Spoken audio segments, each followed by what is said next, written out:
रातच्या अंधारात आपण काम करायचं आणि दिवसभर आराम. नाही नाही, मी चोरी नाही करू शकत. विचार कर, जर पैक कमवायचं असेल ना तर रातच्याला इथंच या जागेवर भेट आणि आमच्या कामात एका रात्रीच कवा कवा तर 100 रुपये बी मिळतात. बाकी तू विचार कर. हं, चल जाऊया.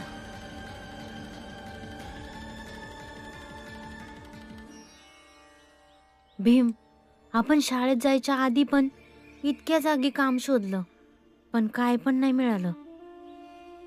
आनंद दादा, काही हरकत नाही, आपण परत शोधूया. कुठलं ना कुठलं काम मिळेलच. आणि जर यश नाही मिळालं तर आपल्याला हे समजलं पाहिजे तर यश मिळवण्याचा प्रयत्न आपण मनापासून नाही केलाय. भीम, तू नेहमीच एवढा समजूतदार आणि एवढा बरोबर कसा असतोस? समजदार किंवा योग्य असेल, नाहीतर गोंधळलेला चुकीचा. दोघांमधलं एक तर राहायचंच आहे ना, आणि निवडच तर करायची आहे. अच्छा भीम, एक गोष्ट सांग, उद्या जेव्हा तू खूप मोठा माणूस बनशील तेव्हा मला तुझ्या संग ठेवशील की नाही? उद्या मी काय बनन मला नाही माहित, पण जे काही बनेन माझ्या मोठ्या भावाला माझ्या बरोबर का नाही ठेवणार? तू मोठा माणूस बनशील आणि मग तू नाही होणार तर मग कोण होणार? सध्या काम शोधूया. तू लई चांगल्या नशिबाचा आहेस, कारण महाराजने तुला या कामासनी निवडलंय. यो काम करून पुण्य केल्यानंतर तुला देव या जगातलं समद सुख आणि शांती देतील. ऐका ऐका ऐका, ओ गावाल्यानो ऐका. तुम्हा लोकांनी तर माहीतच आहे का याचं जीवन महाराजांना बदललंय.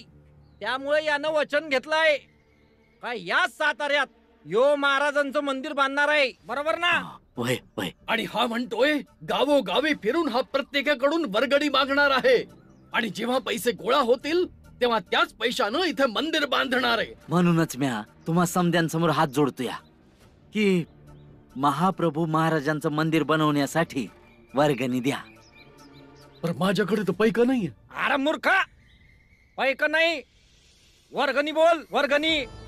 आणि तुम्ही विचार काय करताय? वर्गणी द्या आणि या चांगल्या कामात सहभागी व्हा. द्या द्या द्या, अहो द्या की. आता जेव्हा वर्गणी मागायला सुरुवात झालीच आहे तर चला संपूर्ण गावाकडून वर्गणी मागूया, पैसे जमा करून महाराजांचं मंदिर बांधूया. सर्वज्ञ महाराजांचा विजय असो. सर्वज्ञ महाराजांचा विजय असो. हा महाराज माझे सगळे पैसे लुटेल. मला काहीही करून माझ्या संपत्तीला वाचवलं पाहिजे.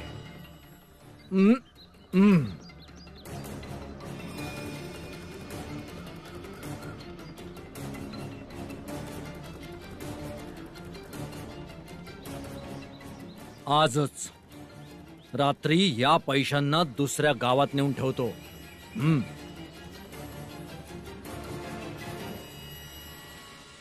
आज कुठं चोरी करायची? हितनं 2 गाव लांब लई श्रीमंत शेठ आहे, तिथं जाऊया आज. बरोबर बोलतोया. एवढ्या लांब जायची काय गरज आहे?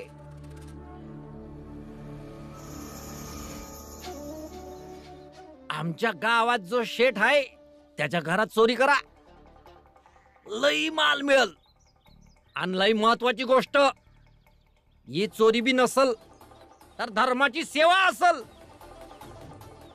अरे पण आपल्या गावातला शेठजी तर खूप पोचलेला माणूस आहे, आणि आम्ही दोघं फसलो तर? येडा आहेस का? हा, जर ईश्वराच्या सेवासाठी चोरी करत आहे आणि ईश्वर तुमच्या संग आहे तर कुठला बी माणूस तुम्हाला का फसविल?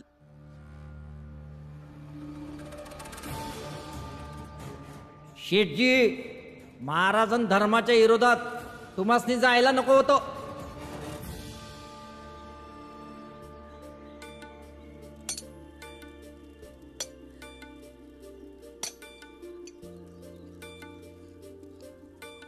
आनंद दादा, चल यांना कामासाठी विचारू. चल.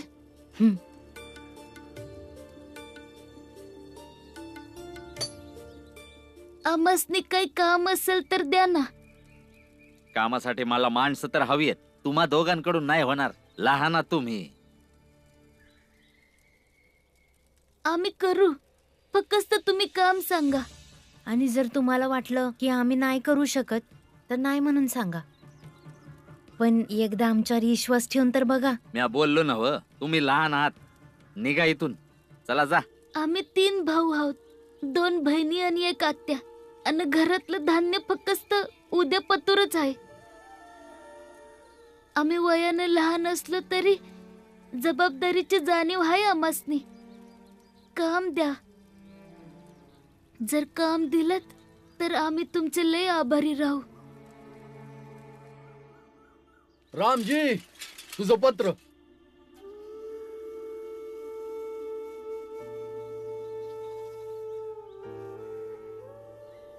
भीमनं पत्र पाठवलं आहे.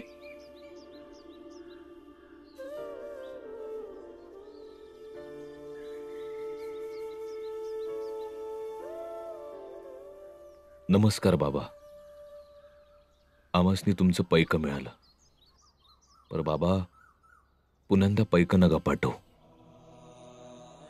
यामुळे नव्ह की तुमचा हक्क नाही आणि माझा बी हक्क नाही.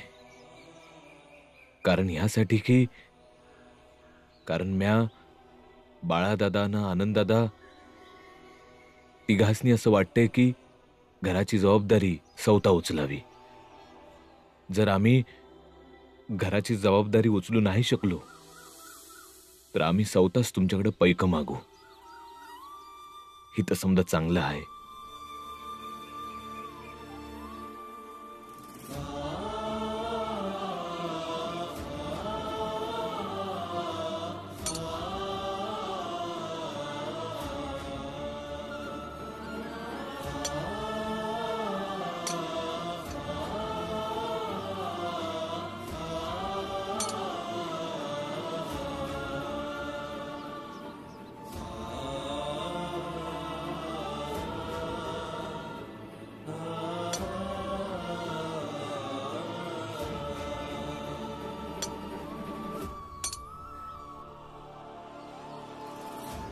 तुमच्याशिवाय तर मन नाही लागत, पर मन लावण्याचा प्रयत्न तर करत असतो या.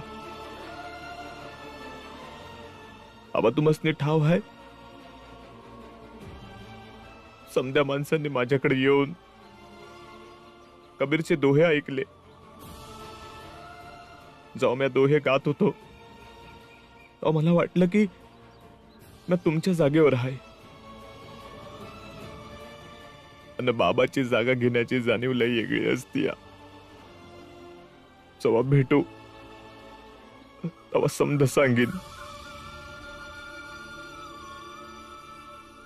तुमचा भीमराव.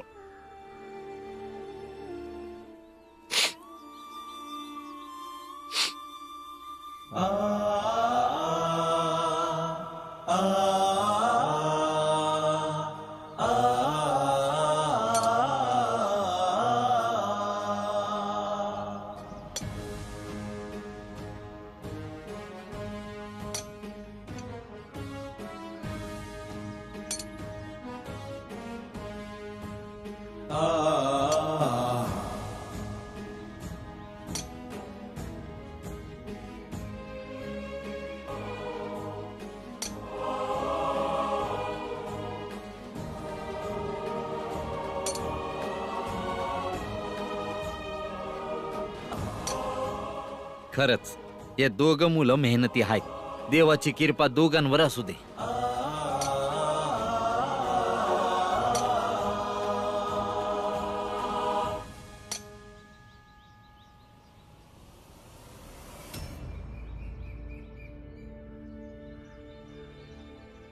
वाचून घे जिजाबाई, आणि समजू शकलीस तर समज की माझा पोरगा भीम किती समजूतदार आहे. मूर्ख आहे त्यो. त्याला मी जे जे बोलले ते तसंच्या तसं समज लिहिलं. जिजाबाई, आज मी काम करून भीमला भेटायला साताऱ्याला जाणार आहे. उद्या रविवार आहे तर काम बी बंद आहे. उद्या सांच्याला परत येईन. पर का चाललाय? हा, ही गोष्ट खरी आहे की जे पत्रात लिहिलं आहे ती लय मोठी गोष्ट आहे, पर लिहिण्यात आणि असण्यात लय फरक आहे. आणि आपण पण बघू की भीमने जे लिहिलं आहे ते आपल्या आयुष्यात कसं उतरवतोय. अजून बी बघायचं शिल्लक आहे. तू कुठल्या मातीची बनली आहेस ग? म्या भले कुठल्या बी मातीची बनू दे, बघायचं तर हे आहे की भीम कुठल्या मातीचा बनलाय. त्यो जो सतत बोलून दाखवत असतो का त्यो ज्यावर तुम्हासनी अभिमान आहे. याची पारख तर व्हायलाच पाहिजे ना. माझा पोरगा भीम तुझ्या कुठल्याही पारखीचा गुलाम नाही आहे. ठीक आहे, तर पैज लावूया. भीम जर जिंकला तर म्या तुमच्या आणि तुमच्या पोराच्या मध्ये कवाच येणार नाही. कसली पैस? जवर म्या नाही बोलत तवर तुम्ही भीमला भेटायला जाणार नाही.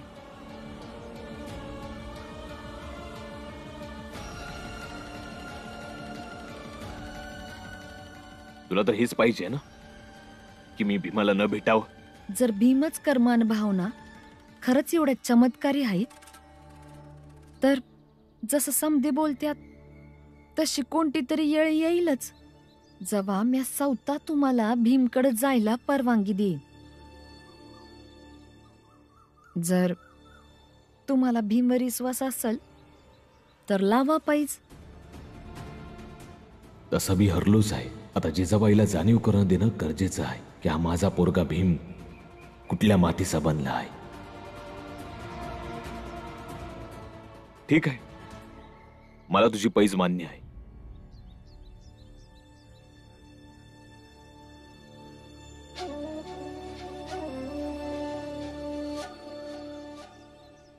हे चांगलं आहे. भीमला एक संदेश काही पाठवला. बाप आणि पोरगा दोघं माझ्या तालावर नाचायला लागलेत. आणि रामजी, तुम्ही तर पैजेत असं अडकून गेला आहात ना की आम्ही तुम्हासनी कवाच नाही म्हणणार का भीमला भेटायला जावा, आणि कवा तुम्हाला भेटू बी देणार नाही भीमला.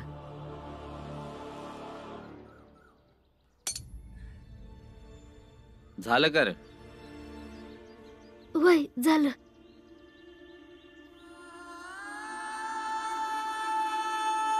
हे घ्या, हे तुझे 2 आणे. एका भावाचा 1 आणा. ठीक आहे. पण आम्ही इतकं समद काम केलंय, अजून थोडं पैक द्या ना. आता माझं घर देऊ का तुम्हाला? हा, एवढ्या पैक्यात जर परवडत असेल तर उद्या याच येळेला या. ठीक आहे, चला निघा. आम्ही उद्या या येळेलाच येऊ. आणि 2 आणे बी ठीक आहेत. विचार कर, जर पैक कमवायचं असेल ना तर रातच्याला इथंच या जागेवर भेट आणि आमच्या कामात एका रात्रीच कवा कवा तर 100 रुपये बी मिळतात. हे घे आनंद दादा.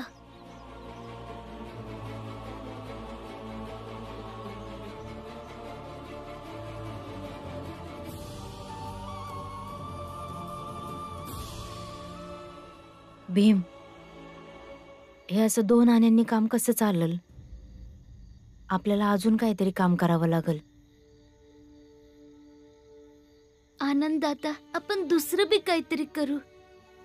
पण आता जे काम मिळालंय ते बी ठीकच आहे. आता सध्या आपण 3 झोपाया जाऊ.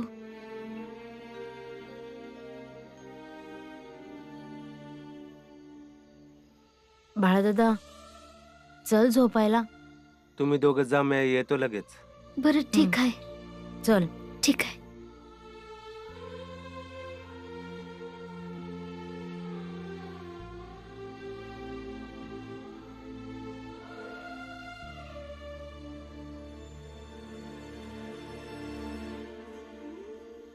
मी एक दिवस जरी चोरी केली तरी एवढं तरी पैक मिळतीलच. पुढचे काही दिवस पैक्याची कमीच नाही भासणार. आणि मग तोवर मी दुसरं काहीतरी काम बी शोधू शकतो. एकदा का माझं बाजाचं काम चालू झालं तर त्यानंतर मी पुन्हा चोरी थोडी करणार.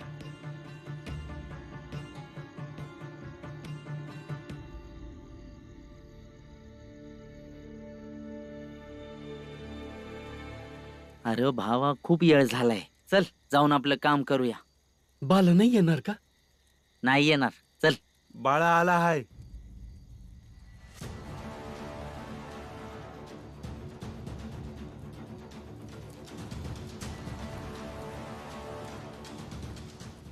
आम्हाला वाटलं होतं की चुकीचं काम समजून तू येणार नाहीस. माझे लहान भाऊ 2 आणण्यासाठी एवढे झुंजत आहेत, तर मी वाईट तरी काम करेन. सांगा काय काम करायचं आहे? चला, आजची सुरुवात शेठ धनसुखलालला लुटून करूया. आधी या लोकांची हिंमत नव्हती आमच्या समोर मान वर करायची. त्यामुळे मी सांगतोय, भीमराव या शाळेत नाही शिकणार. तुझा मोठा भाऊ बाळा ध्रुवपेक्षा 10 पटीने चांगला बाजा वाजवतो. आणि हे फक्त आम्हालाच नाही तर इंग्रज ऑफिसरांना पण माहिती आहे. तर झालं असं की आम्ही इंग्रज ऑफिसरांना भेटलो आणि त्यांना समजावलं, आणि जसं त्यांच्या लक्षात आलं त्यांनी तसं ठरवलं की आम्ही ध्रुवला घेऊनच जाणार आहे. शेठ धनसुखलाल, वय चला. या परीस अजून काय चांगलं आहे, आणि तसं बी जुना हिशेब पुरा करायचा आहे. लय माझ आहे ना त्याला आपल्या पैक्याचा. चला आज त्याचा माझच उतरवूया आपण. चला. आता सगळे झोपले असतील. आता मी आरामात इथून माझे पैसे घेऊन जाऊ शकतो आणि सकाळपर्यंत परत येऊ शकतो.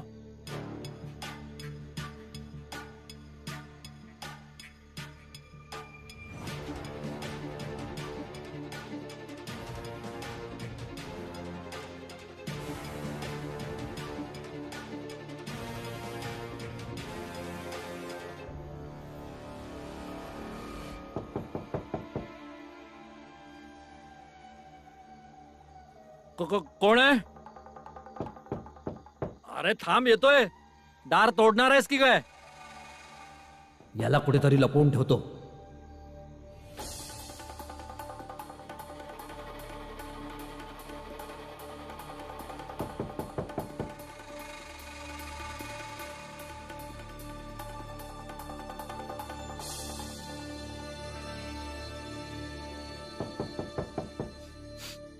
आलो आलो.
अरे इकडे या. हे बघा.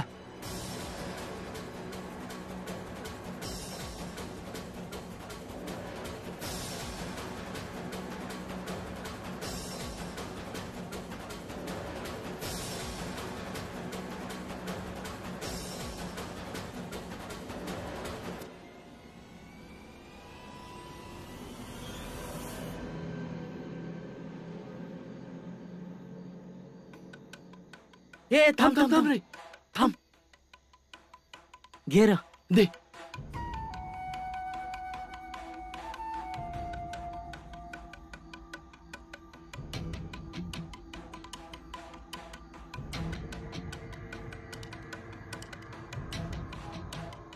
हे घे. आणि जा इथून. एवढं पैक? विश्वासच बसत नाहीये की भीमरावाचा भाऊ आमच्या संग चोरी करतोय.